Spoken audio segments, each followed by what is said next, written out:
Picture this. You're sitting on your couch, snacks ready, waiting for some insane draft night bombshell. Maybe Dallas trading Cooper Flagg for a king's ransom, or the Spurs flipping the number 2 pick for a superstar. But nah, you get nothing. And I mean nothing. Instead, you get Ace Bailey ghosting dinner reservations like he's ditching a bad Tinder date. You get the Pelicans burning a potential number 1 pick for Derek Queen. And don't even get me started on the Portland pick. Oh, you're going to want to stick around, because by the end of this, you'll be asking yourself the same question I am. Did half these GMs just lose their damn minds overnight? Stay locked in. I'm tearing apart this draft fiasco piece by piece, but first, let's rewind to how this circus started. Draft night's supposed to be magic, right? Trades flying, rumors buzzing, fans losing their minds. The stage is set. Adam Silver strolls out, fan yells something hilarious, crowd goes nuts. This is where we're supposed to get the fireworks. We wanted blockbuster trades. We wanted chaos. What we got? A handful of safe picks, players straight up hating where they landed, and front offices pulling off deals so dumb they'd make your fantasy league look like the NBA front office of the year. But hey, maybe I'm being harsh, so let's break this train wreck down, one pick at a time. First up, Dallas. The Mavs waltz up, grab Cooper Flagg at number 1. Congrats, Nico Harrison. You tanked so hard, you literally couldn't screw this up if you tried. And he's out here saying he hopes the backlash for trading Luka dies down? Bro, you locked into the easiest pick of the decade. Don't act like you're some genius GM pulling 8D chess. The Mavs draft party? You see it? That was the best part. Bunch of folks pretending they didn't just get handed the obvious number 1 pick on a silver platter. But hold up. Here's where it already gets weird. San Antonio. The Spurs could have flipped the number 2 for a haul. Instead, they stand pat and snag Dylan Harper, a dynamic guard who can't shoot. Sound familiar? Yeah, because they got 2 of those already. Rookie of the Year Steph Castle and De'Aaron Fox. So explain this to me. Why are you stockpiling guards who brick jumpers like they're allergic to threes? But hey, maybe Harper's that good. Maybe. Spurs fans are already dreaming of back-to-back Rookie of the Year trophies. If that happens, I'll eat my hat live on stream. Book it. And then there's Philly. The Sixers were shopping that number 3 pick like it was a yard sale. They wanted to trade down, nobody bit. So what do? Draft VJ Edgecombe. Because when your roster is Joel Embiid, Paul George, and Tyrese Maxey, obviously you want to play this cute 2-timeline game. Bro, pick a lane. Either flip Embiid and go full rebuild, or trade the kids and go all in. This half-pregnant nonsense never works. You know it.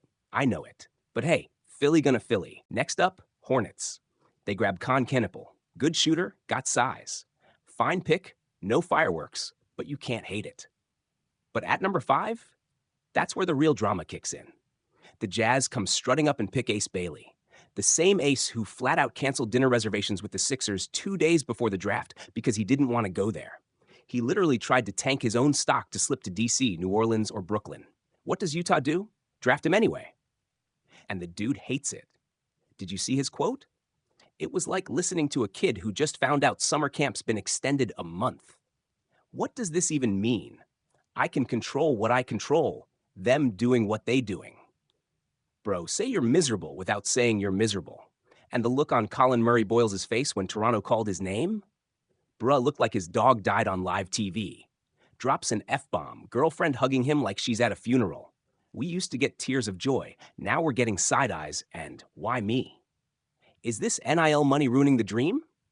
Used to be these kids were broke college kids. Now they're millionaires before they even shake Adam Silver's hand. The NBA paycheck don't hit the same, huh? But that's not even the crazy part. Wait till you see how the Pelicans paid a ransom for Derek freaking Queen. All right, so the Grizzlies get Cedric Coward. Cool story. D3 player climbs to D1. Now a lottery pick. I love that. That's what the draft's about. Bet on yourself. Props to the kid. But the Pelicans? Oh, dear God. They trade up 10 spots from 23 to 13 and toss in an unprotected first next year. For Derek Queen, who might be good or might be another Alperen Sengun or Boris Diaw, which is either brilliant or a weird headache you gotta hide on defense. Did y'all forget you just traded for Jordan Poole? You got Zion's knees hanging on by duct tape. No DeAndre Murray next season. That pick could legit be a top 5 next year. Imagine giving that up for a maybe sorta kinda center with a question mark jumper. Who's running this front office? My drunk uncle at Thanksgiving? And don't sleep on Phoenix. The Suns take Kaman Malik, high character kid, big upside, also a center. Cool. Then they trade for Mark Williams, another center. Bro, you need one healthy big man, not two question marks at the same position. Remember, Mark Williams failed his Lakers physical. The Lakers, who would sign a used car salesman if he could grab 8 rebounds, said no thanks. His health is Anthony Davis level spooky. But Phoenix gonna Phoenix. Why are these teams hoarding bigs like they're going extinct? The Suns need everything. Wing depth, bench shooters, literally anything. So they double dip on centers like it's a buy one get one at Costco? Bruh. And the grand finale, Portland. What the hell was that? They trade down to pick Hanson Yang, a 7'1" project out of China, 30 spots ahead of his projection. 30. 30. Not 3. 30. No wonder the kid ran straight to Rich Paul and bear hugged him like he just won Powerball. Even an anonymous exec said, wildest pick I've ever seen. When your job's on the line, you better pray this kid's the next Yao Ming. Otherwise, kiss that gig goodbye. And don't think I didn't notice the French Revolution creeping up. Another 3 French kids in the first round. Behringer, Asseni, Traore. Last year, 4. Year before that, Wemby and Bilal. France is cooking up talent like it's a croissant factory. USA, you better watch your back in the Olympics. Paris about to pull receipts. But the biggest ticking bomb? The Celtics. Rumors swirling they might flip Jaylen Brown and Derek White? Man. You know what happens when Boston gets cute with its core. This team could go from dynasty mode to, oh hey, we're the Chicago Bulls now in half a season if they're not careful. So yeah, no monster trades at the top like we dreamed of, but plenty of chaos, a ton of drama, and enough head-scratching moves to keep us ranting all summer. The only thing guaranteed? A couple of these picks will make us look dumb, just like Kawhi, just like Giannis. That's the magic. One GM's blunder is another fan base's savior. But right now, this draft looked more like a public experiment in front office malpractice. Stick around, because I'm just getting started breaking this down. You think these GMs cooked up messes tonight? Wait till free agency hits.